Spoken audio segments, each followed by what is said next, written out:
குருவியின் வாழ்க்கை. அது ஒரு பெரிய சிட்டி. அந்த சிட்டியிலேயே தங்கி சாஃப்ட்வேர் வேலைய பார்த்துக்கிட்டு இருந்த 3 பேர். ஒன்னு புஜ்ஜி குருவி, பன்னு கிளி, சின்ன காக்கா. இவங்க 3 பேரும் ஒரே டீம்ல தான் வேலை பார்த்துக்கிட்டு இருந்தாங்க. உயிர் நண்பர்களும் கூட. தினமும் ஆபீஸ்ல இந்த டார்கெட், இந்த ப்ராஜெக்ட், இதுக்கு நடுவுல மாட்டிக்கிட்டு முழிக்கிறவங்களுக்கு திடீர்னு கம்பெனிக்காரங்க ஒரு பெரிய ஆஃபர் கொடுத்தாங்க. 5 நாள் ஆபீஸ்க்கு லீவு அப்படின்னு. உடனே ஆபீஸ் கேண்டீனுக்கு போய் அங்க டீயை வாங்கி குடிச்சுக்கிட்டு அந்த 3 நண்பர்களும் இந்த லீவ்ல என்ன பண்ணலாம் அப்படின்னு யோசிச்சுக்கிட்டு இருந்தாங்க. அவங்க 3 பேரும் ரொம்ப சந்தோஷமா இருந்தாங்க. அப்பா, இன்னைக்கு என்னோட கஷ்டங்கள்லாம் தீந்துருச்சு. காலையில எந்திரிச்சதுல இருந்து தூங்குற வரைக்கும் இந்த கம்ப்யூட்டர் சிஸ்டம் பார்த்து பார்த்து கண்ணெல்லாம் கெட்டு போச்சு. இன்னும் 10 நாள் லீவ்ல ஜாலியா இருக்கலாம். ஆமாண்டா பன்னு, இனிமே காலையில எந்திரிச்சதுல இருந்து அந்த மேனேஜர் மூஞ்ச பார்க்க வேண்டிய அவசியம் இல்ல. இன்னும் ஒரு 10 நாளைக்கு நல்ல ஜாலியா ரொம்ப நேரம் தூங்கலாம். புஜ்ஜி குபச்சி நகுத்தா, ஐயோ சின்னு, பன்னு, என்னடா 10 நாள் வரைக்கும் ரூம்லயே படுத்து தூங்குறதா? டேய், ரூம்லயே படுத்து தூங்குனா எப்படிடா? பிளான் போடுங்க. ஒரு 10 நாளைக்கு நம்ம எல்லாரும் எங்கேயாவது வெளியே ட்ரிப்பு போலாம். இது புஜ்ஜி, என்கிட்ட ஒரு சூப்பர் பிளான் இருக்கு. எதுக்காக நம்ம ட்ரிப்பு போனோம்? நம்ம எல்லாரோட வீடு தனித்தனியா இருக்குல்ல, யாரோட வீட்டுக்கும் யாரும் போனதில்ல. இந்த தடவை ட்ரிப்புக்கு ஒவ்வொரு வீட்டுக்கு போய் என்ஜாய் பண்ணிக்கிட்டு வரலாம். டேய், உன்னோட ஐடியா சூப்பரா இருக்குடா. முதல்ல யாரு வீட்டுக்கு போறது? முதல்ல எங்க வீட்டுக்கு போலாம். எங்க அம்மா சூப்பரா நான்வெஜ் செஞ்சு கொடுப்பாங்க.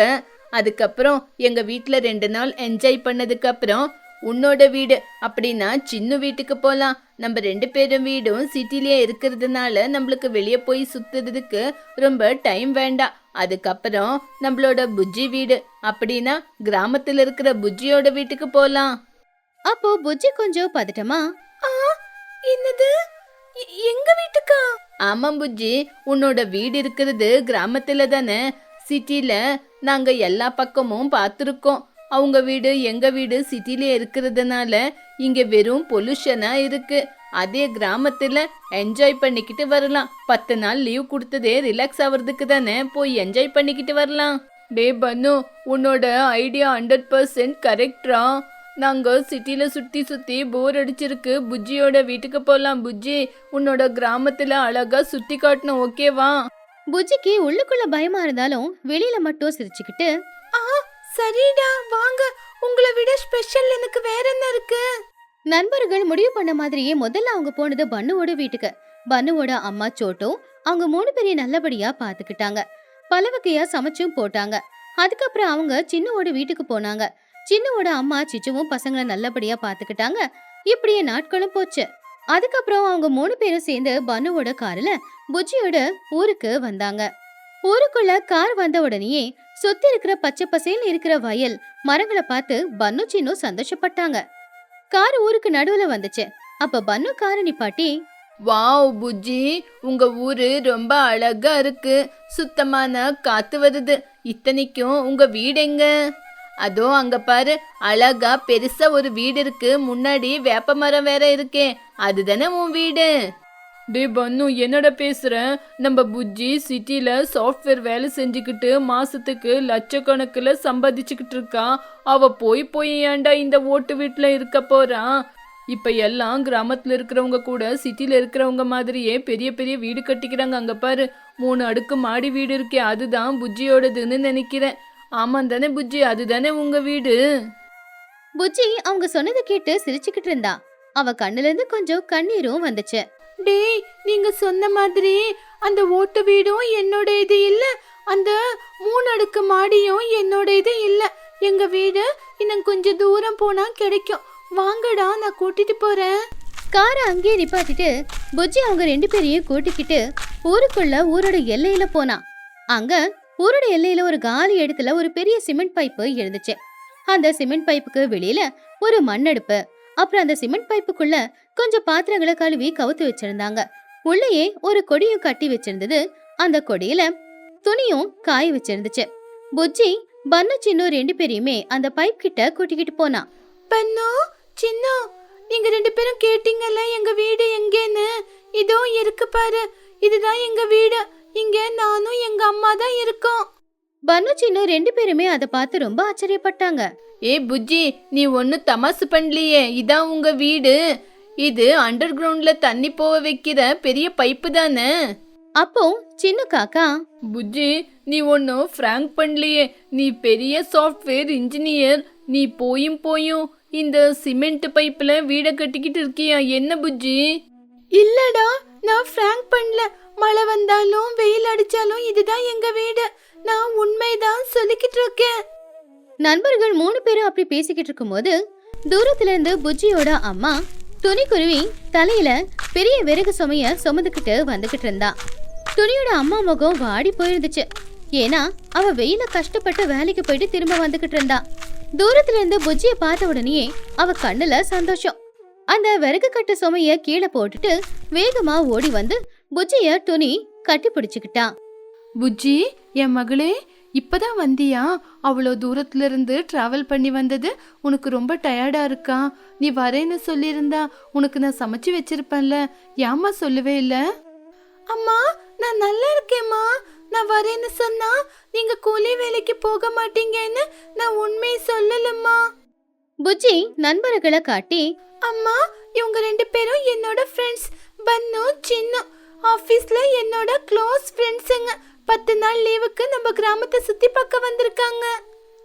வணக்கம் ஆண்டி, நான் பன்னு. வணக்கம் ஆண்டி, நான் சின்னு. வணக்கம் பசங்களா. நீங்க தான் ஆபீஸ்ல என் பொண்ணை பத்திரமா பாத்துக்குவீங்களாமே. சரி இருங்க, நான் உங்களுக்காக சமைக்கிறேன் அப்படின்னு புஜ்ஜிய பார்த்து, புஜ்ஜி, இவங்களை கூட்டிட்டு போய் அந்த மரத்துக்கடியில கொஞ்சம் இடம் இருக்குல்ல, அங்க உட்காரவே. ஏன்னா 3 பேர் உட்காரதுக்கு நம்ம வீட்டுக்குள்ள இடம் இல்லைல்ல. நான் உங்க எல்லாருக்காக சுட சுட டீ போட்டு கொண்டு வரேன். ஐயோ ஆண்டி, வேண்டாம் ஆண்டி. இப்பதான் வேலை செஞ்சு ரொம்ப டயர்டா வந்திருக்கீங்க. நீங்க உக்காந்துக்குங்க. நானும் புஜ்ஜியும் சேர்ந்து டீ போட்டு கொண்டு வரோம். ஐயோ வேண்டாம்ப்பா, நீங்க எங்க வீட்டுக்கு வந்த சொந்தக்காரங்க. நான் போட்டு கொண்டு வரேன். புஜ்ஜி அங்க மரத்துக்கு கீழே இருக்கிற ஒரு கல் பெஞ்சில அவங்க எல்லாரையுமே உட்கார வச்சா. அப்ப துணி உடனே அடுப்ப பத்த வச்சு சுட சுட டீய போட்டு கொண்டு வந்து பசங்க 3 பேருக்கும் கொடுத்துட்டு, அதுக்கப்புறம் வீட்டோட மத்த வேலைகளை செய்யறதுக்காக அவ புடவை முந்தானிய சொல்லிக்கிட்டு போகும்போது புஜ்ஜி அவளை தடுத்தா. அம்மா, என்னம்மா மறுபடியும் கிளம்பிட்டீங்க? இப்பதானே வந்தீங்க. கொஞ்ச நேரம் எங்க கூட உக்காந்துக்கிட்டு பேசிக்கிட்டு இருக்கலாம் இல்லம்மா? ஐயோ புஜ்ஜி, இல்லம்மா. நீ உன் ஃப்ரெண்ட்ஸ் கூட உக்காந்து பேசிக்கிட்டு. இங்க பக்கத்திலேயே ராமையா வீட்டுல நேத்து ஒரு சின்ன ஃபங்க்ஷன் நடந்தது. அங்க நிறைய பாத்திரம் இருக்கு. பாத்திரம் கழுவ கூப்பிட்டுருக்காங்க. நான் போய் சீக்கிரமா வந்துடுறேன். நான் வர வரைக்கும் நீ உக்காந்துக்கிட்டு உன் ஃப்ரெண்ட்ஸ் கூட பேசிக்கிட்டு. ஐயோ ஆண்டி, நீங்க இப்பதானே வந்தீங்க, மறுபடியும் வேலைக்கு கிளம்பிட்டீங்களே. ஒரு 5 நிமிஷம் உக்காந்து ரெஸ்ட் எடுத்துக்கலாம்ல. துணி சிரிச்சுக்கிட்டே, இங்க பாருங்கப்பா, கஷ்டம் அப்படின்னு நம்ம நினைச்சிட்டா நம்மளால வாழவே முடியாது. எந்த வேலையா இருந்தாலும் கஷ்டம் தானே. என் பொண்ணோட படிப்புக்காக நான் ரொம்ப கஷ்டப்படுவேன். அதுல எனக்கு பிரச்சனை இல்லை. நீங்க உட்காருங்க, வந்துடுறேன். துணி அங்கிருந்து வேகமா பாத்திரம் கழுவுறதுக்காக போய்கிட்டு இருந்தா. அவ அப்படி போறத பார்த்து பன்னு சின்னு 2 பேருமே ரொம்ப எமோஷனல் ஆயிட்டாங்க. அவங்க கண்ணில இருந்து கண்ணீரும் வலிய ஆரம்பிச்சது. அப்ப அவங்க 2 பேருமே, புஜ்ஜி, எனக்கு ஒரு விஷயம் புரியல. நீ சிட்டில பெரிய சாஃப்ட்வேர் இன்ஜினியரிங் வேலை செஞ்சு கை நிறைய சம்பாதிச்சுக்கிட்டு இருக்க. அப்படி இருக்கும்போது உங்க அம்மா எதுக்காக கூலி வேலைக்கு போனோம்? இப்போ இன்னொருத்தர் வீட்டுக்கு பாத்திரம் கழுவ எதுக்கு போனோம்? நீங்க ரொம்ப நாளா இந்த சிமெண்ட் பைப்பு வீட்டுல தான் இருக்கீங்களா? சின்னதுல இருந்தே நீங்க இந்த வீட்டுல தான் இருக்கீங்களா? அப்போ புஜ்ஜியோட கண்ணுல இருந்து கண்ணீர் கொட்ட ஆரம்பிச்சது. அவ ரொம்ப கவலையா, இல்லடா பன்னு, நாங்க சின்ன வயசுல இருந்து இந்த சிமெண்ட் பைப்பு வீட்ல ஒண்ணும் இல்ல. ஏதோ ஒரு 2 வருஷமா தான் கஷ்டப்பட்டுக்கிட்டு இந்த சிமெண்ட் பைப்போட வீட்ல வாழ்ந்துகிட்டு இருக்கோம். புஜ்ஜி, அப்படின்னா 2 வருஷத்துக்கு முன்னாடி நீங்க எங்க இருந்தீங்க? அதுவா, நம்ம வரும்போது காரை நிறுத்தணுமே, அங்க 3 அடுக்கு மாடி இருந்துச்சுல, அவ்வளோ பெரிய வீடான்னு கேட்டீங்களே. ஆமா, அந்த எல்லோ கலர் பெயிண்ட் அடிச்சிருந்ததே. ஆமாண்டா சின்னு, பன்னு, நீங்க பாத்தீங்களே அந்த பெரிய அடுக்கு வீடு. அந்த வீடு எங்களோடதான். ராஜா மாதிரி இருந்தோம். ஆனா ஒரே ஒரு விபத்து, ஒரே ஒரு மோசம். அந்த மோசத்தால நாங்க அவ்வளோ பெரிய பேலஸை விட்டுட்டு இந்த சின்ன பைப்பு தூணுல வந்து எங்க வாழ்க்கையை வாழ்ந்துகிட்டு இருக்கோம். பன்னு கிளி ஷாக் ஆயிட்டான். என்னது, அந்த 3 அடுக்குமாடி உங்களோடதான், அந்த வீடு உங்களுதான் அப்படின்னா நீங்க எதுக்காக இங்க வந்திருக்கீங்க? என்ன விஷயம்னு சொல்றியா? சொல்றேன் கேட்டுக்குங்க. இந்த விஷயம் எங்க அப்பா அம்மாவோட அன்பால உருவானது. அப்போ புஜ்ஜி, எங்க அம்மா பேரு துணிக்குருவி, எங்க அப்பா பேரு ராஜகுருவி. அவங்க 2 பேரும் காலேஜ்ல ஒன்னா படிச்சவங்க. எங்க அம்மாவும் எங்க அப்பாவும் காலேஜ்ல படிக்கும்போது ஒருத்தருக்கு ஒருத்தர் உயிருக்கு உயிரா நேசிச்சுக்கிட்டு இருந்தாங்க. எங்க அம்மா இந்த ஊர்லயே பெரிய பணக்காரரான மகியோட ஒரே ஒரு பொண்ணு. அவங்களுக்கு 1000 ஏக்கர் பூமி இருந்தது. ஆனா எங்க அப்பா ரொம்ப ஏழை. எங்க அப்பாவுக்குன்னு எந்த ஒரு சொத்தும் இருக்கல. உங்க அம்மா வீட்ல கல்யாணத்துக்கு ஒத்துக்கிட்டாங்களா புஜ்ஜி? ஒத்துக்கிட்டாங்க. ஏன்னா எங்க அம்மா ஒரே ஒரு பொண்ணு இல்லையா? எங்க பாட்டி எங்க அப்பாவை கல்யாணத்துக்கு ஒத்துக்கணும்னு ஒரே ஒரு கண்டிஷன் போட்டாங்களாம். எங்க அம்மா ஒரே பொண்ணானதுனால வீட்டு மாப்பிள்ளையா வரணும் அப்படின்னு. வீட்டு மாப்பிள்ளையா வரணும்னு சொன்னதுக்கு அப்பாவும் அம்மா அப்படின்னா ரொம்ப அன்பு இல்லையா, அதுக்குன்னு சரின்னு கல்யாணம் பண்ணிக்கிட்டு வீட்டு மாப்பிள்ளையா வந்தாரா. வீட்டு மாப்பிள்ளையா வந்ததுக்கு அப்புறம் உங்க அம்மா வீட்ல உங்க அப்பாவை ரொம்ப நல்லா பாத்துக்கிட்டாங்களா? எங்க அப்பாவுக்கு வீட்டு மாப்பிள்ளையா போவ இஷ்டம் இல்லனாலும் எங்க அப்பா வீட்டு மாப்பிள்ளையா போனாரா. இருந்தாலும் எங்க அம்மாவை பெரிய சொந்த வீடு கட்டி எங்க அப்பா அந்த வீட்டுல உட்கார வைக்கணும்னு யோசிச்சாரா. ஆனா எங்க அப்பாவுக்கு வியாபாரம் ஆரம்பிக்க காசு இருக்கலையா. அதனால எங்க பாட்டி கிட்ட போய் காசு கேட்டாங்களாம். எங்க பாட்டி கூட புது மருமகனாச்சே அப்படின்னு எங்க அப்பாவை நம்பி எங்க அப்பாவுக்கு தேவையான காசு கொடுத்தாங்களாம். ஓஹோ, அப்படின்னா என்ன ப்ராப்ளம் புஜ்ஜி? எல்லாம் நல்லதானே போய்கிட்டு இருந்தது. அங்கதான் எங்க அப்பாவுக்கு ஒரு பெரிய பிரச்சனையே ஆரம்பிச்சிச்சு. அப்படின்னா எங்க அம்மாவுக்கு லூசி அப்படின்னு ஒரு அண்ணன் இருந்தாரா. அவருக்கு எங்க அப்பாவை பார்த்தாலே பிடிக்காதான். எங்க அம்மாவை கல்யாணம் பண்ணிட்டு எங்க வீட்டுல இருக்காங்களே, எங்க சொத்தெல்லாம் எங்க எடுத்துட்டு போயிடுவாங்கன்னு எங்க அப்பா மேல பகையோட இருந்தாங்களாம். ஆனா எங்க அப்பா அதெல்லாம் கவனிக்காம அவங்க ஒரு புது துணி கடையை ஆரம்பிச்சு துணி வியாபாரத்தை செஞ்சுக்கிட்டு இருந்தாராம். இப்படியே எங்க அப்பா கொஞ்ச நாள்லயே வியாபாரம் சக்சஸ் ஆகி நல்ல லாபம் எங்க அப்பா கைக்கு வந்துச்சா. கொஞ்ச நாள்லயே எங்க அப்பா பெரிய பிசினஸ் மேன் ஆகி எங்க அம்மாவுக்காக கொஞ்ச நேரத்துக்கு முன்னாடி பாத்தீங்களே அந்த புது பில்டிங்க கட்டினாராமா. அதுக்கப்புறம் நாங்க எல்லாரும் எங்க பாட்டி வீட்ல இருந்து அந்த வீட்ல சந்தோஷமா வாழ்ந்துகிட்டு இருந்தோம். வாவ் புஜ்ஜி, உங்க அப்பா ரொம்ப கிரேட்ரி. ஒரே வருஷத்துல கஷ்டப்பட்டு அவ்வளோ பெரிய வீட்டை கட்டினாரே. அதுக்கப்புறம் நல்லா தானே இருந்தீங்க. அதுக்கப்புறம் எதுக்காக இந்த வீட்டுக்கு வந்தீங்க? உங்க லூசி மாமா ஏதாவது செஞ்சிட்டாரா?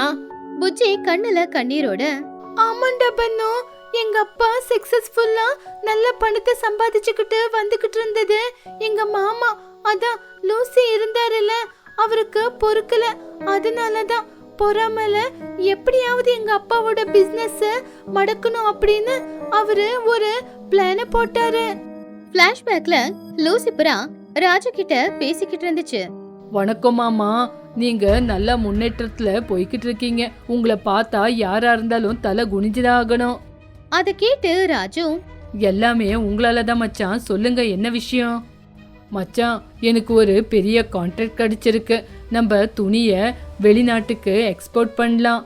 இந்த பிசினஸ் ரொம்ப நல்ல பிசினஸ். கூடிய சீக்கிரமே நம்ம இன்னும் லாபத்தை சம்பாதிக்க வேண்டிய பிசினஸ். என்கிட்ட அவ்வளோ பணம் இல்லாததுனால உங்களையும் நான் இதுக்கு கூப்பிடுறேன்.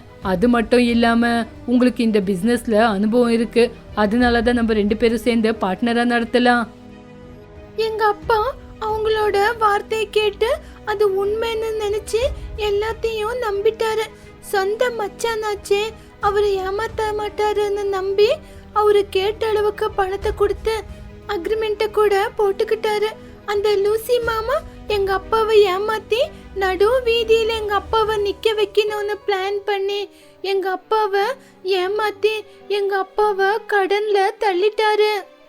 சி, சொந்த மச்சான இப்படி ஏமாத்துறதுக்கு அந்த ஆளுக்கு எப்படி மனசு வந்துச்சு புஜ்ஜி? ஆமாண்டா சின்னோ, பிசினஸ்ல வந்த நஷ்டத்தை ஈடுகட்டுறதுக்காக எங்க அப்பா அவங்க கையில இருந்த சொத்தையெல்லாம் இழந்தாரு. கடைசியில எங்க அப்பா எவ்வளோ ஆசையா கட்டி இருக்கிற அந்த வீட்டை கூட வித்துட்டாரு. இருந்தாலும் எங்க அப்பாவுக்கு கடனை தீர்க்கறதுக்கு காசு பத்தல. அதுக்கப்புறம் எங்க அப்பா ரொம்ப கவலையோட எங்க அம்மா கிட்ட இப்படி சொன்னாரு. ராஜு கண்ணுல கண்ணீரோட துணியோட கைய பிடிச்சு, துணி, இது எல்லாமே என்னோட பேராசனால தான் நடந்தது. உங்க அண்ணன் என்னை ஏமாத்தி எனக்கு அதிகமா ஆசைய தூண்டிவிட்டு அதிக பணத்தை சம்பாதிக்கலாம் அப்படின்னு எதேதோ சொல்லி போலி டாக்குமெண்ட்ல என்ன கையெழுத்தும் வாங்க வச்சுட்டான். நானும் நிறைய கடன் வாங்கிட்டேன். இப்போ இந்த கடனை அடிக்காம இந்த ஊர்ல இருக்க முடியாது. நான் துபாய்க்கு போய் நிறைய பணத்தை சம்பாதிச்சுட்டு வந்து உனக்கு மாசம் மாசம் அனுப்பி வைக்கிறேன். அந்த கடனெல்லாம் தீர்த்துடு. இப்ப போய் உங்க அம்மா வீட்டுல இரு. எங்க அப்பா துபாய்க்கு கூலி வேலைக்கே போனதுக்கு அப்புறம் நானும் எங்க அம்மாவும் அந்த வீடெல்லாம் விட்டுட்டு வெளியே வந்துட்டோம். அதுக்கப்புறம் கொட்டுற மழையில நைட்டு நேரத்துல எங்க போனோம்னு தெரியாம பாட்டி வீட்டுக்கு போலான்னு அங்க போனோம். பாட்டி வீட்டுக்கு போய் கதவை தட்டணும். ஆனா எங்களோட துராதிருஷ்டம், எங்க பாட்டி வந்து கதவை திறக்கல. அதுக்கு பதிலா எங்க மாமா லூசி தான் வந்து கதவை திறந்தா. அவ எங்களை வீட்டுக்குள்ளேயே சேர்க்கல. அண்ணன், என் புருஷன் ரொம்ப கடன் வாங்கி இப்போ துபாய்க்கு போயிட்டாரு. எங்களோட வீடையும் வித்துட்டோம். இந்த குற்ற மலைக்கு புஜ்ஜிக்கு ரொம்ப குளிர் எடுக்குது. தயவு செஞ்சு வீட்டுக்குள்ள கொஞ்சம் இடம் கொடுங்கண்ணா. எதுக்காக உனக்கு இந்த வீட்டில் இடம் கொடுக்கணும்? உன் புருஷன் கோடிக்கணக்கில் துணி வியாபாரத்தை செஞ்சான்ல, அந்த காசு உங்கள் கையில் தானே இருக்கும். அந்த காசு எடுத்துகிட்டு போய் 5 ஸ்டார் ஹோட்டலில் ரூம் போட்டு தங்கு. அண்ணன், துணி ரொம்ப சின்ன குழந்தைன்னு குளூர்ல அவ ரொம்ப நடுங்கிக்கிட்டு இருக்கா. கொஞ்சம் இடம் கொடுங்கண்ணே. அதுக்கு நான் என்ன பண்ணுறது? போய் எங்கேயாவது சாவுங்க அப்படின்னு சொல்லி லூசி கதவை சாத்திடுச்சு. பாவம் புஜ்ஜியோட கண்ணுல இருந்து கண்ணீர் கொட்டுச்சு. அன்னைக்கு நைட்டு அவ்வளோ கொட்டுற மழையில எங்க மாமா கொஞ்சம் கூட கருணையே இல்லாம எங்களை வீட்டை விட்டு வெளியே துரத்திட்டான். எங்க போறதுன்னே தெரியல. ஒரு பக்கம் அப்பாவும் இல்ல, தங்குறதுக்கு இடமும் இல்ல. அப்பதான் குற்ற மலையிற ரோட்ல நடந்து வரும்போது இந்த பைப்பை பார்த்தோம். இதுக்குள்ள இருந்த மழைக்கு நனையாம இருப்போம்னு நினைச்சு நானும் எங்க அம்மாவும் அன்னைக்கு வந்த இந்த சிமெண்ட் பைப்பு வீட்டுல இருந்தோம். அன்னையில இருந்து இதுவே எங்க வீடாவே மாறி போச்சு. எங்க அம்மாவும் என்னை கஷ்டப்பட்டு படிக்க வைக்கணும்னு நிறைய கடன் வாங்கி ரொம்ப கஷ்டப்பட்டு என்ன படிக்க வச்சாங்க. அப்போ பன்னு ரொம்பவே கவலையா, ஐயோ புஜ்ஜி, எவ்வளவு கஷ்டப்பட்டு இருக்கீங்க நீங்க. அந்த லூசி மாமா சொந்த தங்கச்சின்னு கூட பார்க்காம வீட்டை விட்டு துரத்திட்டானா? சின்ன காக்காவும் அழுதுகிட்டே, புஜ்ஜி, உண்மையிலேயே உன்னோட கஷ்டத்துக்கு பின்னாடி இவ்வளவு பெரிய பிளாஷ்பேக் இருக்குன்னு எங்களுக்கு தெரியல. ஆபீஸ்ல எங்ககிட்ட சிரிச்சுக்கிட்டே பேசுவேன். இப்பதான் புரியுது. சம்பளம் வாங்கின உடனே எதுக்காக அம்மாவுக்கு அனுப்பி வைக்கிறேன்னு. கடனை தீக்கிறதுக்காக இல்லையா? ஆமாண்டா பன்னு சின்ன, எங்க அப்பா சம்பாத்தியம் என்னோட சம்பாத்தியம் எங்க அம்மா கூலி வேலை செஞ்சு சம்பாதிக்கிற பணம். இதுலதான் கடனை தீர்த்துக்கிட்டு வரோம். எங்களை பத்தி யோசிச்சு நீங்க அழுவாதீங்கடா. பன்னு கிளி அழுதுகிட்டே, எப்படி புஜ்ஜி அம்மாவை பார்த்து அழுவாம இருக்க முடியும்? பாவம் அம்மா இந்த வயசுலயும் இன்னொருத்தர் வீட்டுக்கு போய் 10 பாத்திரத்தை கழுவி உங்க அம்மா குடும்பத்தை காப்பாத்துறாங்க. அந்த லூசி மாமனுக்கு சரியான தண்டனை கிடைக்கும். புஜ்ஜி சிரிச்சுக்கிட்டே அவங்கள பார்த்து, ஐயோ பைத்தியக்காரங்களா, நான் இத விஷயத்த சொன்னது நீங்க அழுவணும்னு இல்லடா. அந்த இருட்டெல்லாம் போயிடுச்சு. இனிமே எங்களுக்கு இப்போ நல்ல காலம் தான்டா. அப்போ சின்ன காக்கா ஆச்சரியமா, நல்ல நாளா? எப்படி புஜ்ஜி? ஆமாண்டா, எங்க அப்பா இன்னும் கொஞ்ச நாள்லயே துபாயில இருந்து வருவாங்க. எங்களோட கடன் எல்லாம் முடிகிற நேரம் வந்துருச்சு. இதுக்கப்புறம் என்னுடைய சம்பாத்தியம் எங்க அப்பாவுடைய சம்பாத்தியத்துல நாங்க உண்மையிலேயே ஒரு நல்ல வீடை கட்டுவோம். அதுக்கப்புறம் நானு எங்க அம்மா எங்க அப்பா அந்த புது வீட்டுல சந்தோஷமா வாழ போறோம். புஜ்ஜி சொன்னதை கேட்டு சின்ன பன்னு 2 பேருமே ரொம்பவும் சந்தோஷப்பட்டாங்க. அப்படி அவங்க 3 பேருமே பாசமா ஒருத்தங்க கட்டி பிடிச்சுக்கிட்டாங்க. அப்பதான் துணிக்குருவி அவங்க பக்கத்துல வந்தா. என்ன பசங்களா எல்லாரும் அணைச்சிக்கிட்டு உட்காந்துருக்கீங்க? என்ன ஆச்சு? அப்போ பன்னு, ஒன்னும் இல்ல ஆண்டி, இன்னைக்கு புஜ்ஜிய பார்த்து எப்படி வாழணும் அப்படின்னு நாங்க கத்துக்கிட்டோம். கஷ்டம் வந்தாலும் எப்படி தோத்து போக கூடாது, கஷ்டத்துலயும் எப்படி தைரியமா இருக்கணும் அப்படின்னு இன்னைக்கு உங்களை பார்த்து கத்துக்கிட்டோம். ஆமா ஆண்டி, புஜ்ஜி சொன்னா அங்கிள் இன்னும் 2 மாசத்துல வராங்க அப்படின்னு. வந்ததுக்கு அப்புறம் புது வீடு கட்டும்போது கிரகப்பிரவேசத்துக்கு கூப்பிடுங்க. துணியோட கண்ணுல இருந்து ஆனந்த கண்ணீர் கொட்டுச்சு. கண்டிப்பா வாங்க பசங்களா, உங்களை மாதிரி நல்ல ஃப்ரெண்ட்ஸ் கிடைச்சிருக்க என் புஜ்ஜி புண்ணியம் பண்ணிருக்கணும். சரி, இப்பவே நேரம் ஆயிடுச்சு. இன்னைக்கு இந்த பைப்பு வீட்லயே சுட சுட சமைச்சு கொடுக்கறேன். அப்படி அந்த 3 நண்பர்களும் துணி சமைச்சு கொடுத்த அந்த சாப்பாட 5 ஸ்டார் ஹோட்டல்ல கூட இப்படி ஒரு சாப்பாடு கிடைக்காது அப்படிங்கிற மாதிரி ரசிச்சு சாப்பிட்டாங்க.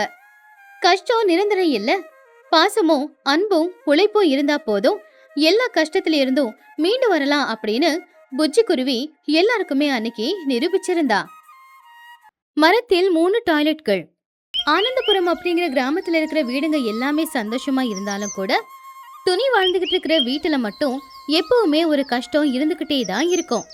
துணியோட பொண்ணு புஜ்ஜி சிட்டியில சாஃப்ட்வேர் வேலையில இருந்தாலும் வர சம்பளம் எல்லாம் வீட்டு செலவுக்கும் வீட்டு வாடகைக்கும் சரியா போயிடும்.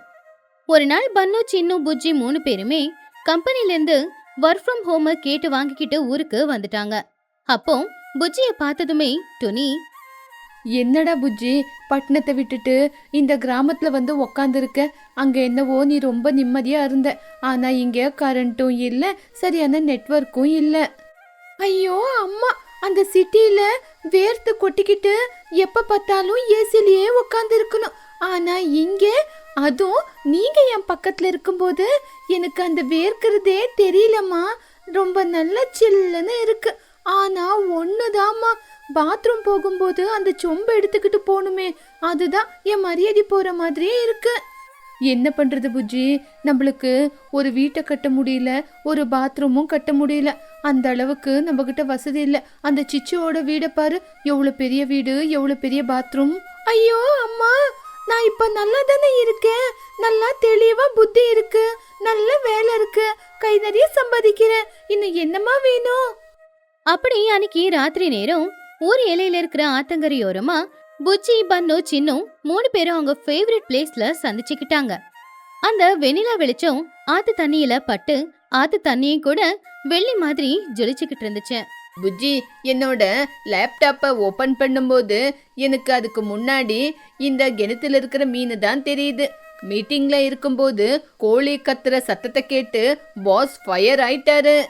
ஆமாண்டா பன்னு, நம்ம இந்த கிராமத்துக்கு வந்து கூட சிட்டியோட வேலையை செஞ்சு செஞ்சு ஒரே போர் அடிச்சு போச்சு.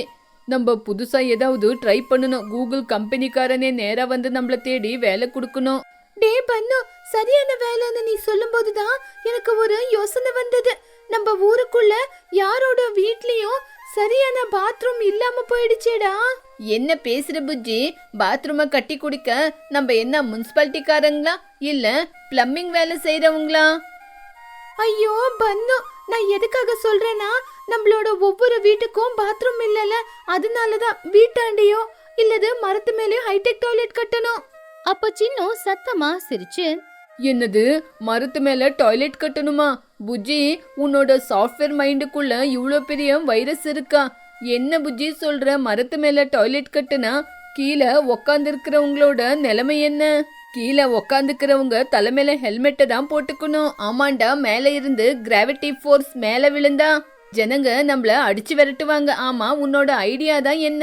ஏன் புஜ்ஜி, மேல ராக்கெட் ஃபெசிலிட்டி ஏதாவது செஞ்சிருக்கியா இல்ல பைப் கலெக்ஷன் கொடுக்கலாம்னு நினைச்சியா? ஒருவேளை கீழே யாராவது அந்த பைப்பை இழுத்துட்டாங்கன்னு வச்சுக்கோ, அதுக்கப்புறம் கீழே இருக்கிற ஜனங்களோட நிலைமை என்ன? டேய், நான் சொல்ல வர்றத நீங்க 2 பேரும் சரியா புரிஞ்சுக்குங்கடா. மரத்து மேல டாய்லெட்டை கட்டி கீழே பைப் லைனை கொண்டு வந்து அதுக்கப்புறம் செப்டிக் டேங்க் பண்ணி பைப் லைனை அதுக்குள்ள விடுறது. பிவிசி பைப்புக்கு மரத்தோட கலர் என்ன இருக்கு, இலைங்களோட கலர் என்ன இருக்கு, அதையே அடிச்சிருது. அப்போ மத்த பூச்சிங்களோ புழுவுங்களோ ஏதோ ஒண்ணு பைப்பா மரமானு தெரியாம கன்ஃபியூஸ் ஆயிடுவாங்க. நம்ம எக்கோ ஃப்ரெண்ட்லி டாய்லெட்டை கட்டலாம். அதுக்கப்புறம் மரத்து மேலேயே நல்லா சில்லுன்னு காத்தோட பேப்பர் படிச்சுக்கிட்டே நேச்சரை வர்ணிச்சுக்கிட்டே டாய்லெட் போலாம்ல. எங்க வீட்ல ஆல்ரெடி எங்க அம்மா இட்டாலியன் டாய்லெட் கட்டியிருக்காங்க. நான் அதை விட்டுட்டு மரத்து மேல உக்காந்து டாய்லெட் போறேன் அப்படின்னா என் சட்டியை கழட்டிட்டு எங்க அம்மா என்ன சரியா அடிப்பாங்க. ஆமா, நேச்சரை வர்ணிச்சுக்கிட்டே எதுக்காக டாய்லெட் போகணும்? இல்லைன்னா நம்மளுக்கு டாய்லெட்டே வராதா? எங்க வீட்லயும் கிளாஸ் டோர் பாத்ரூம் இருக்கு. அதை விட்டுட்டு நான் மரத்து மேல போனா எங்க அம்மாவும் திட்டுவாங்க. எதுக்காக மரத்து மேல போனோம்? இந்த ஜோக்குக்கெல்லாம் என்னால முடியாது, நாங்க வரமாட்டோம். டேய், இந்த ஊருக்குள்ள இந்த மாதிரி டாய்லெட்டை நம்ம 3 ஃபேமிலி மட்டும் முதல்ல கட்டலாம்டா. அத கட்டும்போது இந்த ஊர்ல இருக்கிற மத்த பறவைங்க எல்லாருமே நம்மள பார்த்து சிரிக்கலாம். ஆனா போக போக கட்டி முடிச்சதுக்கு அப்புறம் ஆச்சரியப்பட்டு பாப்பாங்க. முதல்ல நம்மளே ஆரம்பிக்கலாம். அப்படி அடுத்த நாள் காலையில ஃப்ரெண்ட்ஸ் 3 பேருமே அவங்களுடைய ஐடியாவை அவங்க அம்மாக்கள் கிட்ட சொன்னாங்க. பன்னு சோட்டு கிட்ட, அம்மா, நான் என்னோட ஃப்ரெண்ட்ஸ் கூட சேர்ந்து மரத்து மேல ஏசி பாத்ரூம் கட்டலான்னு இருக்கேன். ஏசில ஆராம்சே போலாம். பன்னு சொன்னதை கேட்டு சோட்டு ரொம்பவும் கோவமா, டே பன்னு, பட்டணத்துக்கு போய் படிச்சது இதுதானாடா? வீட்டுக்குள்ள இவ்வளவு நல்லா பாத்ரூம் இருக்கும்போது மரத்து மேல போய் பாத்ரூம் உட்காந்து என் மரியாதையை எடுக்க போறியா? அந்த துணியோட பொண்ணு கூட சேர்ந்து இந்த மாதிரி வேலையை செய்றியா? அந்த புஜ்ஜி கூட இனிமே சேர்ந்த கைய கால உடைச்சிடுவோம் பாரு. சிச்சுவோட வீட்டுல சின்னம், அம்மா, மரத்து மேல ஒரு பெரிய ஹைடெக் டாய்லெட் கட்டணும்னு இருக்கேன். அது பார்க்க ரொம்ப அழகா இருக்கும். சிச்சு கணக்கு புத்தகத்தை மூடி வச்சுட்டு ரொம்ப திமிரா, டே சின்னோ, பணம் என்னடா மரத்துல காக்கிதா? நம்ம வீட்ல இவ்வளவு அழகா டாய்லெட் இருக்கும்போது இவன் போய் மரத்து மேல டாய்லெட் கட்டுறானா? நான் வட்டிக்கு விட்டு சம்பாதிக்கிற காசு மொத்தமும் நீ டாய்லெட் கட்டுறதுக்கே செலவு பண்ணலான்னு பாத்துக்கிட்டு இருக்கியா? நம்மளோட பங்களா பக்கத்திலேயே இது ஒரு நாசமா போன யோசனை. அந்த புஜ்ஜி கூட முதல்ல நீ சேர்றத விட்டுறா, இல்லனா நான் உன்னை சும்மா விட மாட்டேன். அப்போ புஜ்ஜி அவங்க அம்மா கிட்ட, அம்மா, நான் என் ஃப்ரெண்ட்ஸ் கூட சேர்ந்து மரத்து மேல ஹைடெக் டாய்லெட் கட்டலான்னு இருக்கேன். ஆனா அதுக்கு கொஞ்சம் பணம் ஷார்ட்டேஜா இருக்குமா? எனக்கு பைப்பு வாங்கணும், ஷீட்டு வாங்கணும், நிறைய பொருள் வாங்கணும். நீ கொஞ்சம் எனக்கு பணத்தை உதவி செய்றீங்களா? புஜ்ஜி, உன்னோட யோசனை தப்பா போயிடும்னு நான் ஒரு நாளும் யோசிக்க மாட்டேன். நான் ஜமீன்தாரரா இருக்கும்போது எல்லாருக்காக நல்லதே செஞ்சுக்கிட்டு இருந்தேன். இன்னைக்கு என் பொண்ணு சொல்றா, அவளுக்கு உதவி செய்ய என்னால முடியல. இருந்தாலும் உனக்கு நான் துணையா இருப்பேன், நீ தைரியமா இரு. ஆனா பணத்துக்கு என்ன பண்றது? அம்மா, சிச்சு ஆண்டி வட்டி வியாபாரம் ஆரம்பிச்சிருக்காங்கல்ல, அவங்க கிட்ட நிறைய காசு இருக்குமா. நீங்க போய் அவங்க கிட்டே காசு கேளுங்க. ஆனா பாத்ரூம் கட்டுறதுக்குன்னு மட்டும் சொல்லாதீங்க. சின்ன ஏற்கனவே சொல்லிருப்பான், அதனால அவங்க காசை கொடுக்க மாட்டாங்க. சரி புஜ்ஜி, உனக்காக நான் சிச்சு கிட்ட போய் கேக்குறேன். எனக்கு மரியாதை போனாலும் பரவாயில்ல, சிச்சு கால்லயே விழுவுறேன். துணி மெதுவா எழுந்திருச்சு சிச்சுவோட வீட்டுக்கு போய்கிட்டு இருந்தா. சிச்சு அப்பதான் வட்டி கணக்கெல்லாம் பாத்துக்கிட்டு இருந்தா. துணிய பார்த்ததுமே சிச்சு, வா துணி, என்ன இந்த நேரத்துல வந்திருக்க? உனக்கு ஏதாவது பணம் தேவையா? என்ன உன் பொண்ணு புஜ்ஜி அமுச்சு வச்சாளா? சிச்சு, என் பொண்ணு வெளியூருக்கு போய் கம்ப்யூட்டர் கோர்ஸ் பண்றாளாம். அதுக்கு கொஞ்சம் பணம் வேணும், அது கேட்கதான் வந்தேன். காசு தானே? காசு நான் உனக்கு கொடுக்க மாட்டேன்னு சொல்ல மாட்டேன். ஆனா எனக்கு மாசம் மாசம் வட்டி மட்டும் கரெக்டா வந்துடணும். கம்ப்யூட்டரை விட என்னோட மூளை பயங்கரமா வேலை செய்யும். ஆமா, சொல்ல மறந்துட்டேன். என் பையன் நேத்து வந்து மரத்து மேல டாய்லெட் கட்டுறேன்னு காசை கேட்டா, நான் சரியா திட்டி அனுப்பிச்சிட்டேன். உன் புஜ்ஜி வந்து கேட்டா நீயும் கொடுக்காத, திட்டி அனுப்பு. துணி அவளுடைய மனசுக்குள்ள, ஐயோ, சிச்சுவுக்கு இது வரைக்கும் நான் உண்மையை சொல்லல. ஒருவேளை உண்மையை சொல்லிட்டேன்னா வாடகை வீட்டை கூட இவ எழுதி வாங்கிக்குவா. ஐயோ சிச்சு, புஜ்ஜி இது வரைக்கும் என்கிட்ட இந்த விஷயத்த பத்தி பேசவே இல்லையே. ஒருவேளை அப்படி கேட்டா கூட அவளை நான் சரியா திட்டிடுவேன். இதெல்லாம் பைத்தியக்காரத்தனம். யாராவது மரத்து மேல டாய்லெட்ட கட்டுவாங்களா? ஆமா துணி, இந்த பட்டணத்து பறவைங்களுக்கு சரியான பைத்தியம் பிடிச்சிருக்கு. சரி, நீ என்கிட்ட 30,000 ரூபாய் கேக்குறல, அதுக்கு 5,000 ரூபாய் வட்டி சேர்த்து எனக்கு கொடுத்துரு. காசை மட்டும் மறக்காத. அதுக்கப்புறம் என்ன பத்தி உனக்கு தெரியும் தானே? சரி சிச்சு, அப்படியே கட்டிடுறேன். அப்படி துணி பதட்டமா வெளியில வந்துகிட்டு இருக்கும்போது அந்த ஊர்ல இருக்கிற மகிக்கழுகு துணிக்கு எதிர்க்க வந்துச்சு. மகிக்கழுகு எப்பவுமே எதையுமே சரியா புரிஞ்சுக்காது. ஆனா எல்லாத்தையுமே அவசர அவசரமா செய்யும். அட ஏ துணி, என்ன கையில இவ்வளவு காசை வச்சுக்கிட்டு இருக்க? என்ன ஒரு பங்களா வாங்க போறியா, இல்ல ஜெட்டுல வெளியூர் போக போறியா? ஐயோ, அதெல்லாம் ஒண்ணு இல்ல. இது புஜ்ஜியோட படிப்பு செலவுக்காக. அட என்ன துணி, நீங்க மரத்து மேல ஏதோ ஹோட்டல ஆரம்பிக்க போறீங்களா? பானிபூரி எல்லாம் செய்ய போறீங்க அப்படின்னு கேள்விப்பட்டேன். எனக்கு டெய்லி 2 பானிபூரி பார்சல் கொடுத்துடணும். ஐயோ மகி, சாப்பிடுறத தவிர உங்களுக்கு வேற எதுவும் தெரியாதா? நாங்க ஹோட்டல கட்டல, டாய்லெட்ட கட்ட போறோம். என்னது, மரத்துக்கு மேல டாய்லெட்ட கட்ட போறீங்களா? என்ன புஜ்ஜி சொல்ற? காத்தடிச்சா மரத்து மேல இருந்து விழுந்துராதா? என்ன மகி, நீங்க மரத்து மேல டாய்லெட் கட்டுறேன்னு சொல்றீங்க? இது சரியா இருக்குமா? பாத்ரூம் போகும்போது கீழே ஏதாவது பறவைங்க ஏதாவது பண்ணா, பாத்ரூம் போகும்போது வாட்ச்மேனை உட்கார வச்சுக்கிட்டு பாத்ரூம் போக முடியுமா?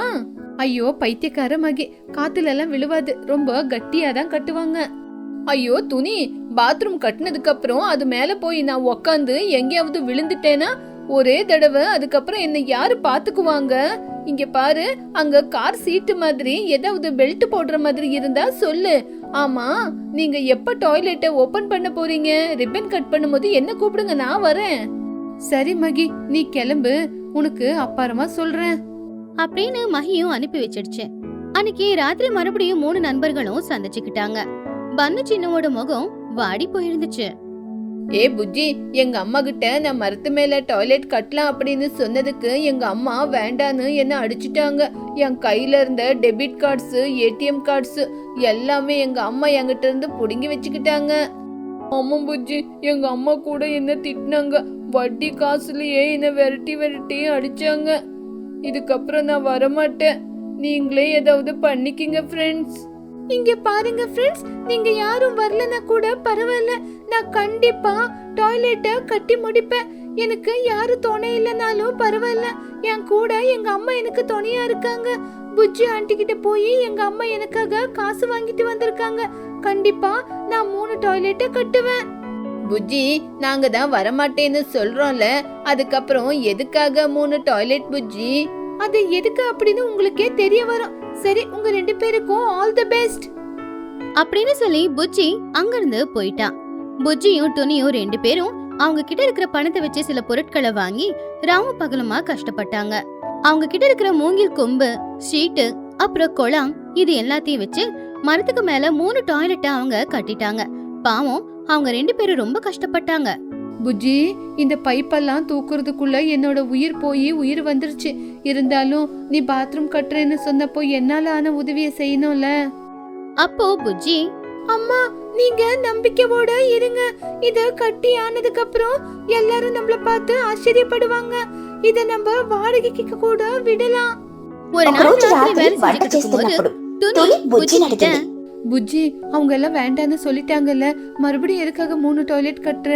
நம்மளுக்கு காசு மிச்சமா இருக்கும்ல. புஜ்ஜி அழுதுகிட்டே துணியோட கைய பிடிச்சுக்கிட்டு, அம்மா, என் ஃப்ரெண்ட்ஸ் என் கூட இல்லனாலும் அவங்களுக்காக கண்டிப்பா இந்த டாய்லெட்டை நான் கட்டணுமா. அவங்களுக்கும் இந்த டாய்லெட் கட்டணும் அப்படிங்கிற கனவு இருந்துச்சம்மா. எனக்கு நீங்க உதவி செய்றீங்க. அவங்களோட அம்மாவும் அவங்களுக்கு உதவி செஞ்சிருந்தா இந்நேரத்துக்கு அவங்களும் என் கூட இங்க கல்லு மண்ணை தூக்கி இருப்பாங்கம்மா. ஆனா என்ன பண்றதுமா? இருந்தாலும் என்னோட ஃப்ரெண்ட்ஸுக்காக இந்த மிச்சமா இருக்கிற இந்த டாய்லெட்டை கூட நான் கட்டி என்னோட ஃப்ரெண்ட்ஷிப்பை நான் காப்பாத்துவேம்மா. துணி ரொம்பவும் சந்தோஷமா, புஜ்ஜி, எவ்வளவு நல்லவம்மா நீ. என் வயித்துல நீ பிறந்ததுக்கு நான் உண்மையிலேயே பெருமைப்படுறேன். உன்னோட ஃப்ரெண்ட்ஷிப் உனக்கு நல்லதே செய்யும். அடுத்த நாள் காலையில ஆனந்தபுரம் ஊருக்கு நடுவுல இருக்கிற ஆலமரத்தை பார்த்து ஊர்ல இருக்கிற பறவைங்க எல்லாரும் ஆச்சரியப்பட்டாங்க. ஏன்னா இப்ப அந்த மரத்துக்கு மேல 3 மாடர்ன் டாய்லெட்டுங்க இருந்துச்சு. அப்போ துணி ஊஜனங்களை சோட்டு, சிச்சு, மஹி எல்லாரையுமே அந்த இடத்துக்கு கூட்டிக்கிட்டு வந்தா. அட, இது என்ன மரத்து மேல ஸ்டெப்ப கட்டிருக்காங்க? ஓ, இதுதான் ஹைடெக் டாய்லெட்டா? இதுக்கு மேல போய் தான் டாய்லெட் போகணுமா? இத பாக்குறதுக்கே அதிசயமா இருக்குதே. சிச்சு கோவமா, துணி, என்கிட்ட கம்ப்யூட்டர் கோர்ஸ் அது இதுன்னு பொய் சொல்லி என்ன ஏமாத்தி பணத்தை வாங்கிக்கிட்டீங்களா? அப்பதான் மேல இருந்து யாரோ ஃப்ளஷ் பண்ற சத்தம் கேட்டுச்சு. ஐயோ, என்னோட காசெல்லாம் அந்த தண்ணியில வேஸ்டா போகுதே. பைப்ல யாரோ ஃப்ளஷ் பண்ணும்போது நான் கொடுத்த 30,000 ரூபாவும் அது கூட சேர்ந்து ஃப்ளஷ் பண்ற மாதிரியே இருக்கு. பொய் சொல்லி காசு வாங்குனீங்களே, என் காசை கொடுங்க. துணி, இத பாக்கும்போது விசித்திரமா இருக்கு. ஆமா, இது கீழே விழுவாதில்ல, எதுக்காக இத கட்டினாங்க? புஜ்ஜி அங்க வந்து மைக்க எடுத்துக்கிட்டு, இந்த ஊரு பறவைங்களுக்கு எல்லாருக்கும் வணக்கம். நான் இன்னைக்கு இந்த ஊர்ல புதுசா 3 டாய்லெட் கட்டியிருக்கேன்.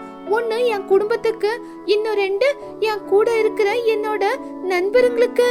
பன்னு சின்ன 2 பேரும் ஆச்சரியமா ஒருத்தங்க பாத்துக்கிட்டாங்க. என்னது, எங்களுக்காகவா? ஆமா, உங்க அம்மா உங்களுக்கு சப்போர்ட் பண்ணலனா கூட எங்க அம்மா எனக்கு சப்போர்ட் பண்ணாங்க.